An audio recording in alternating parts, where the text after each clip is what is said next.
17 अगस्त 1971 रात के करीब 12:30 बजे चटगांव बंदरगाह पर सब कुछ सामान्य दिखाई दे रहा था।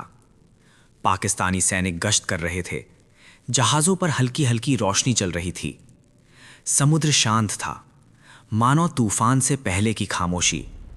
और फिर अचानक एक भीषण धमाका हुआ। पानी के भीतर से उठी आग की लपटें आसमान को छूने लगीं। एक मालवाहक जहाज झटके से हिला, फिर झुकने लगा। कुछ ही सेकंड में दूसरा धमाका, फिर तीसरा, फिर चौथा।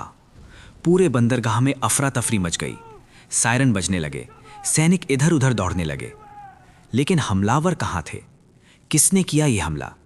ना कोई युद्धपोत, ना कोई हवाई हमला, ना कोई चेतावनी। सुबह होने तक खबर फैल चुकी थी। पूर्वी पाकिस्तान के 4 बड़े बंदरगाहों पर हमला हुआ है: चटगांव, मोंगला, नारायणगंज और चांदपुर। और अनुमान लगाया गया कि लगभग 45 जहाज या तो डूब चुके थे या गंभीर रूप से क्षतिग्रस्त हो चुके थे। ये कोई साधारण हमला नहीं था। ये था ऑपरेशन जैकपॉट, एक ऐसा गुप्त अभियान जिसने 1971 के युद्ध की दिशा बदल दी। लेकिन इस कहानी को समझने के लिए हमें थोड़ा समय में पीछे जाना होगा। 25 मार्च 1971, ढाका। उस रात पाकिस्तानी सेना ने ऑपरेशन सर्च लाइट शुरू किया। उद्देश्य था पूर्वी पाकिस्तान में उठ रही आज़ादी की आवाज़ को कुचल देना। ढाका विश्वविद्यालय पर हमला हुआ। सैकड़ों छात्रों और प्रोफेसरों को निशाना बनाया गया। शहरों और गांवों में हिंसा फैल गई। हजारों लोग मारे गए। लाखों लोग अपने घर छोड़ने को मजबूर हो गए। शरणार्थियों की भीड़ भारत की सीमा की ओर बढ़ने लगी। पश्चिम बंगाल, त्रिपुरा और आसाम में शरणार्थी शिविर भरने लगे। दुनिया देख रही थी, लेकिन हालात तेजी से बिगड़ रहे थे। इसी समय जन्म हुआ मुक्ति बाहिनी का। ये कोई नियमित सेना नहीं थी। ये थे आम लोग, छात्र, किसान, मजदूर, पूर्व सैनिक जो अपने देश की आज़ादी के लिए हथियार उठा चुके थे। लेकिन एक बड़ी समस्या थी। पाकिस्तान की सेना पूर्वी पाकिस्तान में समुद्री सप्लाई पर निर्भर थी। कराची से जहाज़ों के जरिए हथियार, गोला बारूद, ईंधन और सैनिक पूर्वी पाकिस्तान पहुंचाए जा रहे थे। अगर इन जहाज़ों को रोका ना गया तो ज़मीनी लड़ाई लंबी और कठिन होती जाती। यहीं से एक गुप्त योजना बनी। भारत और मुक्ति बाहिनी ने मिलकर एक विशेष समुद्री ऑपरेशन की योजना तैयार की। सीधे युद्धपोत भेजना संभव नहीं था। खुले समुद्री युद्ध से अंतर्राष्ट्रीय तनाव बढ़ सकता था। इसलिए फैसला हुआ पानी के नीचे से वार किया जाएगा। भारतीय नौसेना ने बांग्लादेशी युवाओं को गुप्त रूप से प्रशिक्षण देना शुरू किया। पश्चिम बंगाल के प्लासी और अन्य स्थानों पर विशेष प्रशिक्षण शिविर बनाए गए। यहां उन्हें सिखाया गया रात में तैरकर दुश्मन के बंदरगाह में प्रवेश करना, जहाज के निचले हिस्से पर लिम्पिट माइन चिपकाना, टाइमर सेट करना और बिना पकड़े गए वापस लौट आना।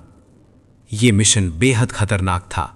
अगर पकड़े जाते तो यातना और निश्चित मौत। लेकिन इन युवाओं के लिए ये आत्मघाती मिशन नहीं, बल्कि मातृभूमि के लिए बलिदान था।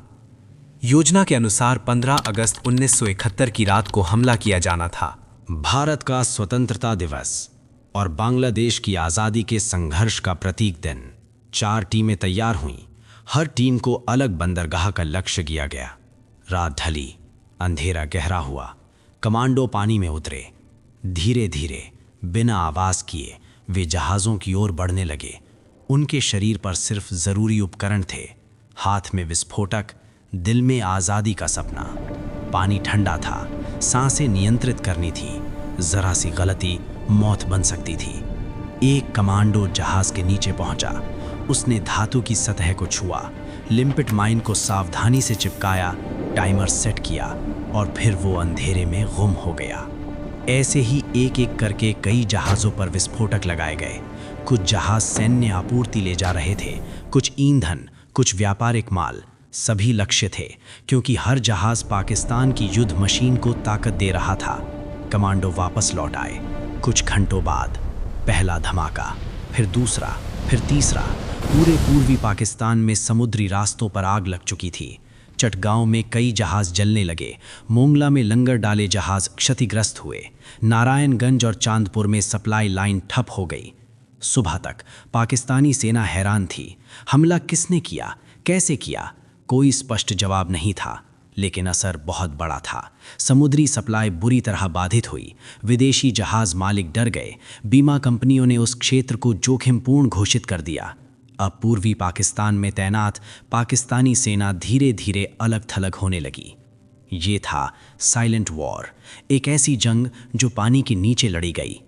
इस ऑपरेशन ने यह साबित कर दिया कि युद्ध सिर्फ बड़े युद्धपोतों से नहीं जीते जाते। रणनीति, साहस और सही समय, इनका महत्व कहीं ज्यादा होता है। दिसंबर 1971 में जब भारत और पाकिस्तान के बीच खुला युद्ध शुरू हुआ, तब तक पूर्वी पाकिस्तान की स्थिति कमजोर हो चुकी थी। भारतीय सेना ने तेजी से बढ़त बनाई। 16 दिसंबर 1971 को ढाका में पाकिस्तानी सेना ने आत्मसमर्पण कर दिया। बांग्लादेश एक स्वतंत्र राष्ट्र बना। ऑपरेशन जैकपॉट का योगदान इस जीत में महत्वपूर्ण था। ये एक ऐसा अध्याय है जो अक्सर मुख्य धारा की चर्चा में कम आता है, लेकिन उस रात समुद्र की लहरों के नीचे कुछ युवाओं ने इतिहास बदल दिया था। उन्होंने बिना शोर किए एक सामरिक शक्ति को झुका दिया। आज भी जब चटगांव के तट पर लहरें टकराती हैं, तो मानो वे उस रात की कहानी कहती हैं, जब अंधेरे में तैरते कुछ साहसी कमांडो आज़ादी का सूरज उगाने निकले थे। और यही थी ऑपरेशन जैकपॉट की असली, सच्ची और खामोश कहानी।